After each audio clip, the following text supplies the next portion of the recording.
So there is the need of the water. Okay. Now the glycerin is added to ensure that this scent will stay longer compared to the other perfume that you are using. Okay. Now the type of the scent, you can choose whenever you are going to purchase that one on a specific store. So that would depend on the things of the scent that you will be needing. Okay, but this afternoon, they will be trying to present to you 4 scents. Okay, the model sport for men, you have the Berry, you have the Chanel, and the Chiffon. Okay, so this part, so the perfume, you have the EDP or UV Parfum. Okay, now if you are going to look at on the tabular form, you will be able to see that the amount of the oil is decreasing. Okay, so it is on the amount of the oil that would determine the intensity of the perfume. Okay, so the one that you purchase is the UV cologne, so you will have only a 5% of the oil. The rest is alcohol. And that is why when you spray, okay, you will find it smells good, but a little bit wala na siya. Okay. But in the perfume, now how would you know that the perfume that you purchase is really a perfume? You try to spray the one in your finger, okay? Then you move your finger back and forth. When you feel that it's an oily, it is a pure perfume. But if it's not, it might be that one or that one. So, nalugi ka. Sinabi na perfume yan, but definitely hindi talaga siya. Okay, that is what I'm going to have this afternoon.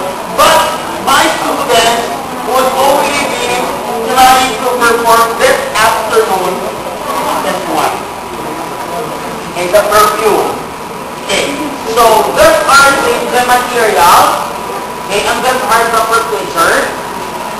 Okay, now in the procedure class, I would like also to stress for the procedure. So when you are going to combine now all the chemicals, the first 2 chemicals to be added will be the alcohol and the scent.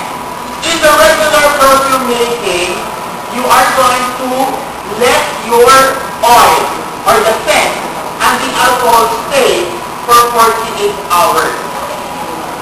Okay, to lessen or to reduce the number of hours, yun yung tinatawag natin na curing. Enable for the scent or the molecules of your scent, okay, to react with the alcohol. Okay, para mag-stay siya. Yung process of bonding matagal. Okay, but if you are going to reduce the time, you put your oil and scent solution in a refrigerator for overnight. That will reduce the time. Okay, so after doing that one, okay, you add now your water and the glycerin.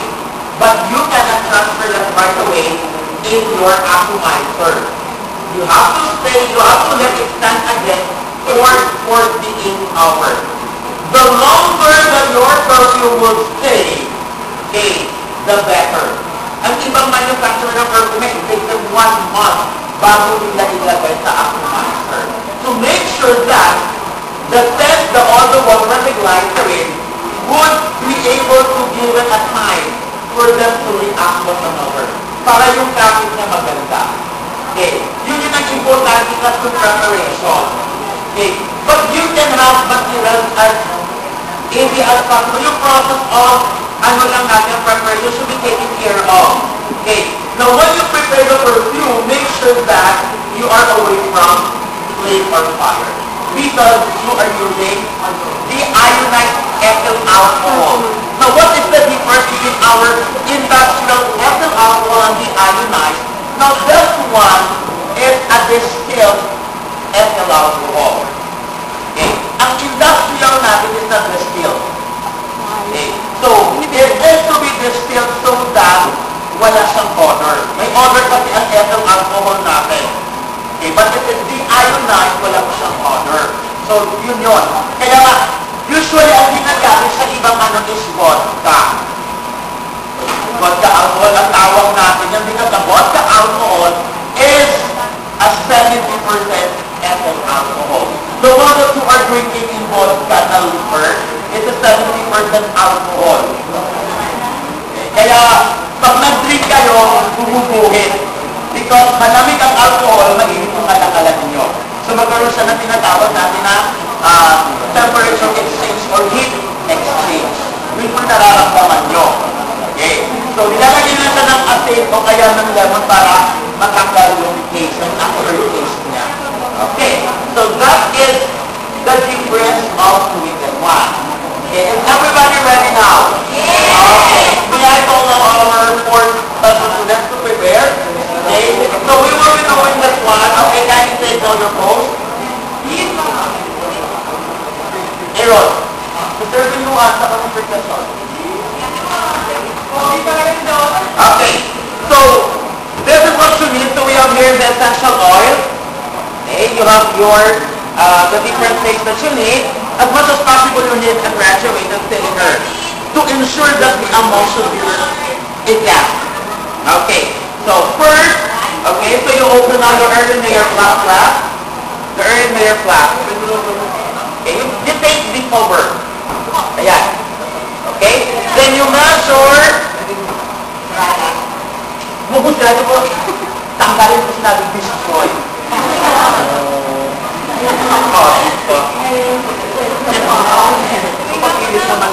Okay, now. Ayan, okay. Parang palang mabukas ng mga kahingahan eh. Okay, you measure now. Ilan ba ito? 140 ml of alcohol. First alcohol. Like rin niya, kaya ng alcohol. Nagbago pa. Okay, 140. Okay, sige. Mauna natin ang alcohol, hindi pa di mauna kung ano-anong gusto mong gawin. It should be the alcohol first. But we would like to demonstrate with you, okay, yung hindi na siya kailangan ng curing. Okay, we have already prepared some of the, mamaya, I will allow you to have the tester sa 50 yung ilagay. Mag-share ka, susulong ka. Magkabay kayo sa kapila. Ano ba naman kayo? Parang kayo, bakit manibatin yung laki para kayo pinakabahan?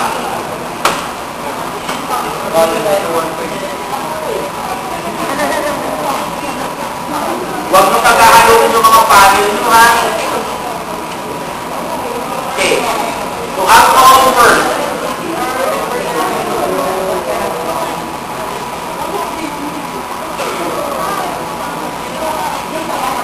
Parang gusto makakat ang gabi, hindi ka nila tumakulit niya. Hindi ka kung kinakabahan sa iyo, di ba ka nagsisipat ka na kadal alcohol? O di ba, huwag mong ibalik dyan ang sobra. Hindi ba ka sa kabila na kayo? Hindi ba kung ibalik, abi ka?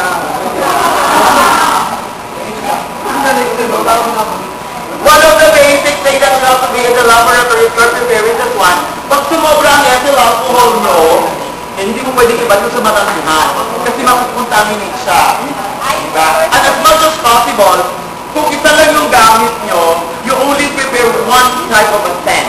Then you wash it thoroughly, then you do the other scent. Hindi yung prepare ka ng next scent, yung ba nagagamitin mo without washing it.